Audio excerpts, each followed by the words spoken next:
Hi friends, Pillaiyar Chaturthi நல்வாழ்த்துக்கள் எல்லாருக்கும். Welcome to our channel. இன்னைக்கு வீடியோவில் வந்துட்டு எங்கள் ஊர் சைடில் எங்கள் வீட்டில் எப்படி விநாயகர் சதுர்த்தி செலிப்ரேட் பண்ணமோ அதை பார்க்கலாம் வாங்க. சட்டிலேருந்து கொழுக்கட்டை மாவை எடுத்து நல்ல பதமாக இந்த பக்கம் ஒரு பிடி அந்த பக்கம் ஒரு பிடி பிடிச்சி அந்த கொழுக்கட்டையெல்லாம் எடுத்து இட்லி குண்டால வச்சு அந்த இட்லி குண்டான மூடி அடுப்பு மேலே வச்சு கொஞ்ச நேரம் கழித்து ஆவி பறக்க வெளியே எடுத்தால் பிள்ளையாருக்கு பிடிச்ச கொழுக்கட்டை ரெடி. எதை வைக்கிறோமோ இல்லையோ பிள்ளையாருக்கு முக்கியமாக கொழுக்கட்டையை வைக்கணும். அதனால தான் இன்றைக்கி நாளை வந்துட்டு கொஞ்சம் பேர் விநாயகர் சதுர்த்தி, பிள்ளையார் சதுர்த்தி இல்லை கொழுக்கட்டைன்னு சொல்லுவாங்க. நீங்களும் இது மாதிரி கொழுக்கட்டை வச்சுருந்தா கமெண்ட் பண்ணுங்கள் ஃப்ரெண்ட்ஸ். சாமிக்கு தேவையானது எல்லாம் பலகாரம் எல்லாம் செஞ்சு முடிச்சுட்டு லீலா வந்துட்டு பிள்ளையாரை செய்ய ஆரம்பிச்சிட்டாங்க. லீலாவதி வந்து ரொம்ப கஷ்டப்பட்டு பாவம் ரொம்ப கஷ்டப்பட்டு பிள்ளையாரை கிட்டத்தட்ட ஒரு 1 hour ஸ்பெண்ட் பண்ணி செஞ்சுட்டு இருக்காங்க. பிள்ளையாரெல்லாம் கடையில் வாங்க வேணாம் நானே செய்கிறேன்னு சொல்லி ஒரு சேலஞ்சிங்காக பண்ணிகிட்ருக்காங்க. லீலாவதி வந்துட்டு பிள்ளையாரை செஞ்சுட்டு இருக்காங்க, நான் வீடியோ எடுத்துகிட்டு இருக்கேன். பாவம் ரொம்ப கஷ்டப்பட்டு செஞ்சுட்ருக்கான். ஆல்மோஸ்ட் பிள்ளையாரை ரெடி பண்ணிட்டாங்க. இந்த ஹோம்மேடு பிள்ளையார் உங்களுக்கு பிடிச்சிருந்தா கமெண்ட் பண்ணுங்கள், லைக் பண்ணுங்கள் ஃப்ரெண்ட்ஸ்.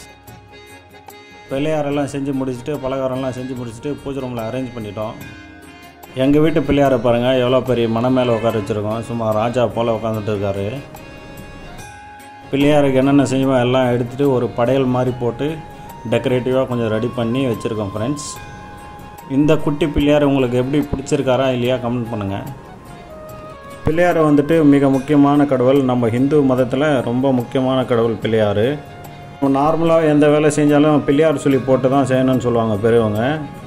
அதனால தான் இந்த பிள்ளையார் சதுர்த்தியை எல்லாருமே ரொம்ப கிராண்டாக செலிப்ரேஷனாக பண்ணுறாங்க. எங்கள் ஊர் சைடெல்லாம் இந்த விநாயகர் சதுர்த்தி வந்தால் ஒரு திருவிழா தான் அவங்களுக்கு. ரொம்ப அட்டகாசமாக கிராண்டாக வேறு லெவலில் பண்ணுவாங்க. நாங்களும் எங்கள் வீட்டில் எங்களுக்கு தெரிஞ்ச அளவுக்கு எங்களால் முடிஞ்ச அளவுக்கு பண்ணியிருக்கோம் ஃப்ரெண்ட்ஸ். இந்த டெக்கரேஷன் இந்த விநாயகர் சிலை செய்கிறது எல்லாமே லீலாவதி ஐடியா தான். All credit goes to Leelavathi.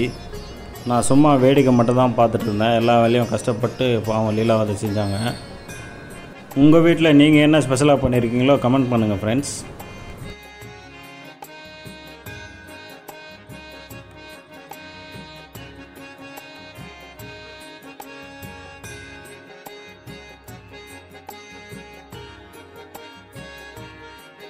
சாமிக்கு என்னென்ன வைக்கணுமோ எல்லாம் படையில் எல்லாம் ரெடி பண்ணி வச்சுருக்கோம்.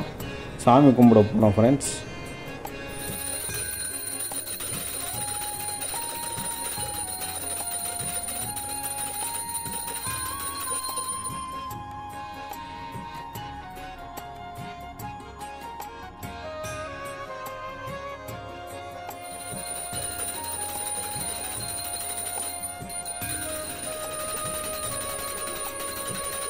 நாங்கள் இருக்கிற ஏரியாவில் இந்த சிலையை வச்சுருக்காங்க. எவ்வளோ பெருசாக இருக்க பாருங்கள், கிட்டத்தட்ட ஒரு 10 அடி இருக்கும்.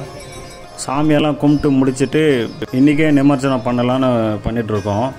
ஏன்னா 3வது நாள் ஃப்ரைடேன்றதுனால பண்ண மாட்டாங்க சில பேர். இந்த பிள்ளையாரை வீட்டிலே செஞ்சதுனால வீட்டுக்கிட்டே நிமர்சனம் பண்ணலான்னு முடிவு பண்ணியிருக்கோம். கொஞ்சம் கஷ்டமாக தான் இருக்குது. இன்றைக்கி ஒரு நாள்லேயே பிள்ளையாரை வந்துட்டு இவ்வளோ கஷ்டப்பட்டு செஞ்ச பிள்ளையார் போகிறாருன்னா கொஞ்சம் வருத்தமாக தான் இருக்குது ஃப்ரெண்ட்ஸ்.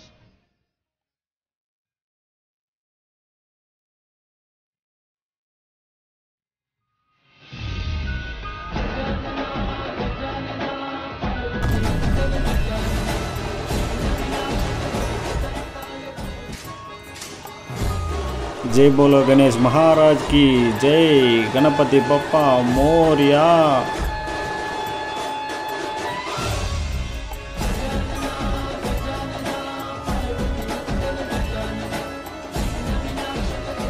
எங்கள் வீட்டு கணேஷ் சதுர்த்தி உங்களுக்கு பிடிச்சிருந்தா லைக் பண்ணுங்கள், கமெண்ட் பண்ணுங்கள், ஷேர் பண்ணுங்கள், சேனல் சப்ஸ்கிரைப் பண்ணுங்கள் ஃப்ரெண்ட்ஸ்.